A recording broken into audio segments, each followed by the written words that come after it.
Okay, ಇವತ್ತಿನ super 3 ಆರಂಭ ಮಾಡೋದಕ್ಕಿಂತ ಮೊದಲು ಈ ಕ್ಷಣದ ಒಂದು ಸುದ್ದಿ ಇದೆ. ಮುನ್ರತ್ನಕ್ಕೆ ಸಂಬಂಧಪಟ್ಟ ಹಾಗೆ ಶಾಸಕ ಮುನ್ರತ್ನಗೆ 14 ದಿನ ನ್ಯಾಯಾಂಗ ಬಂಧನ. ಒನ್ಸ್ ಅಗೇನ್ 42ನೇ ACMM ನ್ಯಾಯಾಲಯದಿಂದ ಆದೇಶ. ಮಹಿಳೆಯ ಅತ್ಯಾಚಾರ ಆರೋಪ ಪ್ರಕರಣ ಅಕ್ಟೋಬರ್ 5ರವರೆಗೆ ಬಿಜೆಪಿ ಶಾಸಕ ಮುನ್ರತ್ನ ಅವರಿಗೆ ಜೈಲ್ ಗತಿಯಾಗಿದೆ. ಕೋರ್ಟ್ನಲ್ಲಿ ರಾಜೀನಾಮೆ ಇಂಗಿತ ಕೂಡ ವ್ಯಕ್ತಪಡಿಸಿದ್ರಂತೆ ಮುನ್ರತ್ನ. ನನ್ನನ್ನು ಜೈಲಲ್ಲಿ ಇಡಲು ವ್ಯವಸ್ಥಿತವಾದ ಸಂಚು ಮಾಡಲಾಗ್ತಾ ಇದೆ. ಲೋಕಸಭಾ ಚುನಾವಣೆ ಬಳಿಕ ಇದೆಲ್ಲ ಶುರುವಾಗಿದೆ. 5 ವರ್ಷಗಳ ಬಳಿಕ ಅತ್ಯಾಚಾರ ದೂರು ಕೊಡಿಸಿದ್ದಾರೆ. ಆಕೆ ಮೊದಲೇ ಕೊಡಬಹುದಿತ್ತಲ್ಲ ಅಂತ ಹೇಳಿದ್ದಾರೆ.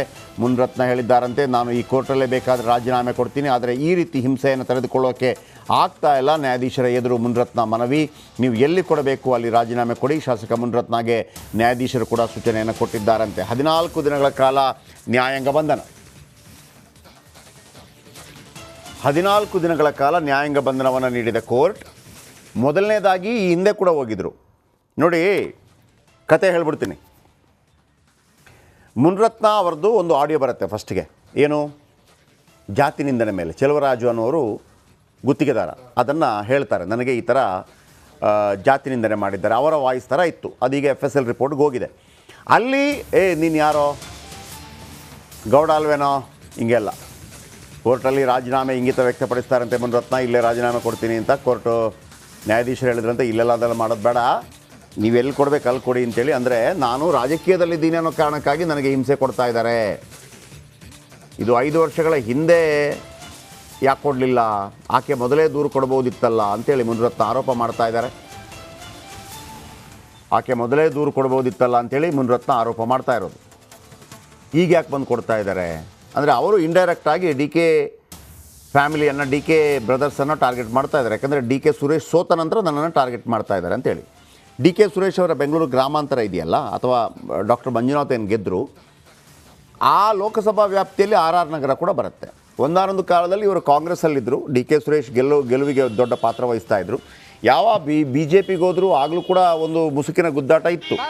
ನಿಮ್ಗೆ ಗೊತ್ತಿದೆ, DK ಶಿವಕುಮಾರ್ ಅವರ ಕಾಲಿಗೆ ಬಿದ್ದಿದ್ದು, ಪ್ರೊಟೆಸ್ಟ್ ಮಾಡುವಾಗ ಅಲ್ಲಿಗೆ ಯಡಿಯೂರಪ್ಪನವರು ಕೂಡ ಬಂದು ಸಾಥ್ ಕೊಟ್ಟಿದ್ದು. ಇದೀಗ ಮೊನ್ನೆ ಆಡಿಯೋ ಕೇಸಲ್ಲಿ ಅರೆಸ್ಟ್ ಆಗ್ತಾರೆ. ನನಗೆ ಆಶ್ಚರ್ಯ ಏನಪ್ಪ ಅಂತಂದರೆ, ಈ ದಲಿತ MLAಗಳು ಎಲ್ಲಿದ್ದಾರೆ ಅಂತ. 36 ದಲಿತ MLA ಇದ್ದಾರೆ. ಅಟ್ರಾಸಿಟಿ ಕೇಸ್ ಅದು ವೆರಿ ಇಂಪಾರ್ಟೆಂಟ್. ಯಾವ ದಲಿತ MLAಗಳು ಕೂಡ ಇಲ್ಲ. ಒಕ್ಕಲಿಗರು ನೋಡಿ, ಎಲ್ಲ ಮೀಟಿಂಗ್ ಮಾಡಿ, ಮೊನ್ನೆ 8 ಗಂಟೆಗೆ ಮೀಟಿಂಗ್ ಮಾಡಿ ಕಂಪ್ಲೇಂಟ್ ಕೊಟ್ಟು, ಆಮೇಲೆ ಇನ್ನೊಂದೇನಪ್ಪ ಅಂತಂದರೆ ಹನಿ ಟ್ರ್ಯಾಪ್ ಮಾಡಿಸೋದು, ಹೆಣ್ಮಕ್ಳನ್ನು ಕಳಿಸೋದು, ವಿಡಿಯೋ ಶೂಟ್ ಮಾಡ್ಕೊಳ್ಳೋದು, ಹೆಂಗಾದರೂ ಮಾಡಿ. ಆಮೇಲೆ ಹೋಗಿರುವ ಹೆಣ್ಣುಮಕ್ಕಳು ಕೂಡ, ಸಾರಿ ಟು ಸೇ ದಿಸ್, ಇಂಥದ್ದೆಲ್ಲ ಆಗತ್ತಾ ಇಲ್ಲ ಗೊತ್ತಿಲ್ಲ, HIV ಪೀಡಿತ ಆಗಿರ್ತಾರೆ. ಏನು ಹೆಣ್ಣುಮಕ್ಕಳನ್ನು ಕಳಿಸಿರ್ತಾರೆ ಇವರನ್ನು ಕೆಡ್ಡಾಕೆ ಬೀಳಿಸೋದಕ್ಕೆ, ಅವ್ರಿಗೆ ಏಡ್ಸ್ ಇರುತ್ತೆ ಅಂತ. ಏಡ್ಸನ್ನು ಅವನಿಗೂ ಬರೋಂಗೆ ಮಾಡೋದು. ಆ ಮೂಲಕ ಒಂದು ರೀತಿಯಲ್ಲಿ ಮೂಲೋತ್ಪಾಟನೆ. ಕೃಷ್ಣ ಬೈರೇಗೌಡರು ಹೇಳಿದರು, ಎಲ್ಲರೂ ಟೆಸ್ಟ್ ಮಾಡಿಸ್ರಪ್ಪ, ಟೆಸ್ಟ್ ಮಾಡಿಸಿ ಅಂತೇಳಿ. ಬನ್ನಿ ನಾಗರಾಜ್ ಇದರ ಬಗ್ಗೆ ಹೆಚ್ಚಿನ ಮಾಹಿತಿ ಕೊಡ್ತಾರೆ. ನಾಗರಾಜ್, ಈಗ ರೇಪ್ ಕೇಸ್ ಮೇಲೆ ಮತ್ತೊಮ್ಮೆ 14 ದಿನಗಳ ನ್ಯಾಯಾಂಗ ಬಂಧನ. S, update please. ಜಯಪ್ರಕಾಶ್, ಏನು ಈಗಾಗಲೇ ಜಾತಿ ನಿಂದನೆ ಪ್ರಕರಣದಲ್ಲಿ ಜಾಮೀನು ಪಡೆದುಕೊಂಡು ನಿನ್ನೆ ಜೈಲಿನಿಂದ ಬಿಡುಗಡೆ ಆಗ್ತಾ ಇದ್ದಂಗೆ ಅರೆಸ್ಟ್ ಆಗಿದ್ರು ಕಗ್ಲಿಪುರ ಠಾಣಾ ಪೊಲೀಸರಿಂದ. ಅತ್ಯಾಚಾರ ಕೇಸಲ್ಲಿ ಶಾಸಕ ಮುನಿರತ್ನ ಅವರನ್ನು ಇವತ್ತು ನ್ಯಾಯಾಧೀಶರ ಎದುರು ಹಾಜರುಪಡಿಸಿದ್ರು. ಆದರೆ ಇಲ್ಲಿ ಒಂದು ವಿಚಾರ ಗೊತ್ತಾಯಿತು, ಏನಂದರೆ ಪೊಲೀಸರು ಯಾವುದೇ ರೀತಿಯ ಕಸ್ಟಡಿಗೆ ಕೇಳಲಿಲ್ಲ. FIRನಲ್ಲಿ ಸಾಕಷ್ಟು ವಿಚಾರಗಳು ಇದ್ದರೂ ಸಹ ಯಾವುದೇ ರೀತಿಯ ಕಸ್ಟಡಿಗೆ ಇಲ್ಲಿ ಪೊಲೀಸರು ಕೇಳಲಿಲ್ಲ. ಅವರನ್ನು ನ್ಯಾಯಾಂಗ ಬಂಧನಕ್ಕೆ ನೀಡುವಂತೆ ರಿಮಾಂಡ್ ಅರ್ಜಿಯನ್ನು ಸಲ್ಲಿಕೆ ಮಾಡಿದ್ದು. ಇದು ಭಾಳ ಸ್ಪಷ್ಟವಾಗಿ ಸೂಚನೆ ಕೊಡ್ತಾ ಇರತಕ್ಕಂಥದ್ದು. ಈ ಒಂದು ಪ್ರಕರಣಕ್ಕೆ ಸಂಬಂಧಿಸಿದಂತೆ ಮುನಿರತ್ನ ವಿರುದ್ಧ SIT ರಚನೆ ಶೀಘ್ರದಲ್ಲೇ ಆಗುತ್ತೆ. ಈ ನಿಟ್ಟಿನಲ್ಲೇ ಅವರು ಕಸ್ಟಡಿಗೆ ತೆಗೆದುಕೊಂಡಿಲ್ಲ ಅನ್ನೋದು ಭಾಳ ಸ್ಪಷ್ಟವಾಗಿ ಗೊತ್ತಾಗ್ತಾ ಇರ್ತಕ್ಕಂಥದ್ದು.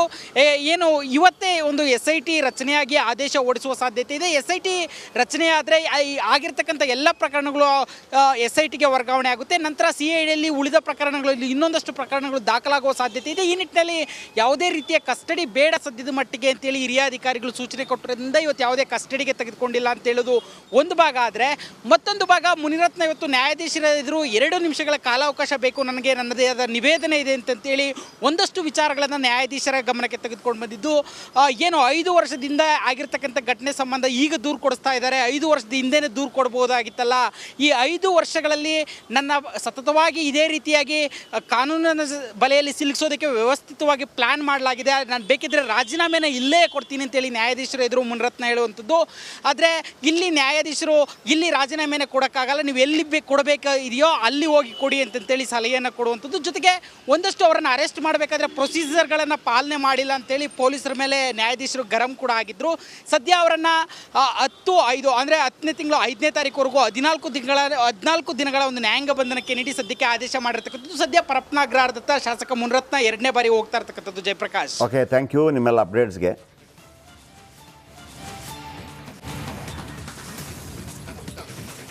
ಇಲ್ಲಿ 2 ಪಾಯಿಂಟು. ಒಂದು, ಮುನಿರತ್ನ ಕೇಸ್ ಬಂದ ತಕ್ಷಣ ಅರೆಸ್ಟ್ ಆಯಿತು ಅಂತ ಒಂದು.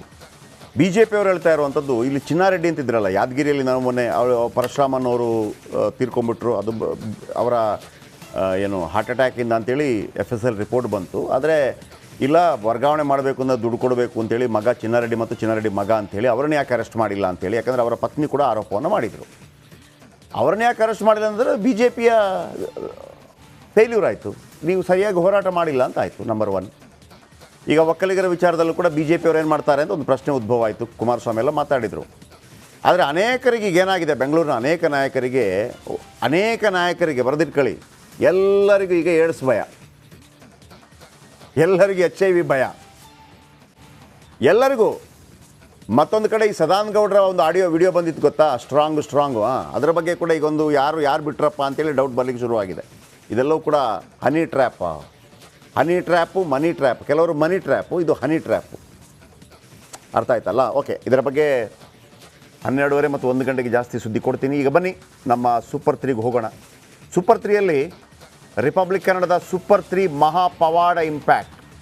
ಅಲ್ಲಿ ಒಂದು ದಲಿತ ಕುಟುಂಬ, 4 ಮೆಂಬರ್ಸ್ ಇದ್ದರು. 15 ವರ್ಷಗಳಿಂದ ಕರೆಂಟ್ ಇಲ್ಲ, ದುಡ್ಡಿಲ್ಲ, ಏನಿಲ್ಲ, ಅವ್ರಿಗೆ ಒಂದು ಟ್ರೀಟ್ಮೆಂಟ್ ಇಲ್ಲ, ಎಲ್ಲವೂ ಇಲ್ಲ. ಯಾವಾಗ ಸೂಪರ್ 3ಯಲ್ಲಿ ಸುದ್ದಿ ಬಂದು ನೋಡಿ, ಈ ಹುಡುಗ ಈ ಥರ ಹೋಗ್ತಾ ಇದೆ, ಯಾರಾದರೂ ಅನ್ನ ಕೊಟ್ಟರೆ ತಿಂತಾ ಇದ್ದ, ನವೀನ ಅಂತ ಒಳ್ಳೆ ಚುರುಕಿನ ಹುಡುಗ. ಆತನಿಗೆ ಅಡ್ಮಿಷನ್ ಆಗಬೇಕು ಅಂತಂದರೆ ಆತನಿಗೆ ಇದು ಜಾತಿ ಸರ್ಟಿಫಿಕೇಟ್ ಇಲ್ಲ. ನಾವು ಬಿಡ್ತೀವ, ಜಾತಿ ಸರ್ಟಿಫಿಕೇಟ್ ಮಾಡ್ಕೊಂಬಂದೀವಿ ನೋಡಿ. ಆತನ ಅಡ್ಮಿಷನು ಆಗೋಯ್ತು. ಆಮೇಲೆ ಆಕೆ ಹೆಸರು ಚಿಕ್ಕಮ್ಮ ಅಂತ, ತಾಯಿ ಹೆಸರು ದೊಡ್ಡಮ್ಮ ಅಂತ, ಆಕೆ ಹೆಸರು ಚಿಕ್ಕಮ್ಮ. ಆಕೆ ಗಂಡ 38 ವರ್ಷ ಹೆಣ್ಮಗಳಿಗೆ, ಗಂಡ ತೀರ್ಕೊಂಡಿದ್ದಾರೆ. ಯಾರು ಕೇಳೋರು, ನಮ್ಮ ಕಲೀಗ್ಗಳು ಹೇಳ್ತಾ ಇದ್ರು, ಸರ್ ಮಿಸ್ಯೂಸ್ ಆಗಿರ್ಬೋದು ಆ ಹೆಣ್ಮಗಳು ಅಂತೇಳಿ. ಐ ಡೋಂಟ್ ನೋ ಅದರ ಬಗ್ಗೆ ಕೂಡ. ಆಮೇಲೆ ಅವ್ರ ಹತ್ರ ಬ್ಯಾಂಕ್ ಅಕೌಂಟ್ ಇರಲಿಲ್ಲ, ಬ್ಯಾಂಕ್ ಅಕೌಂಟ್ ಮಾಡಿಸಿದ್ದೀವಿ. ಆಧಾರ್ ಕಾರ್ಡ್ ಇರಲಿಲ್ಲ, ಆಧಾರ್ ಕಾರ್ಡ್ ಮಾಡಿಸಿದ್ದೀವಿ. ಆಮೇಲೆ ಆಧಾರ್ ಕಾರ್ಡ್ ಮಾಡಿಸಿದ್ದೀವಿ. ಅಂಗವಿಕಲ ಪತ್ರ ಇರಲಿಲ್ಲ, ಅಂಗವಿಕಲ ಪತ್ರ ಮಾಡಿಸಿದ್ದೀವಿ. ಆಮೇಲೆ ಏನಿದು, ಅಲ್ಲಿ ತಹಶೀಲ್ದಾರ್ ರಿಪಬ್ಲಿಕ್ ಕನ್ನಡವನ್ನು ಮೆನ್ಷನ್ ಮಾಡಿದ್ದಾರೆ. ಓಕೆ, ಆಮೇಲೆ ಆ ಹುಡುಗನನ್ನು ವಸತಿ ಶಾಲೆಗೆ ಅಡ್ಮಿಟ್ ಮಾಡಿದ್ದೀವಿ.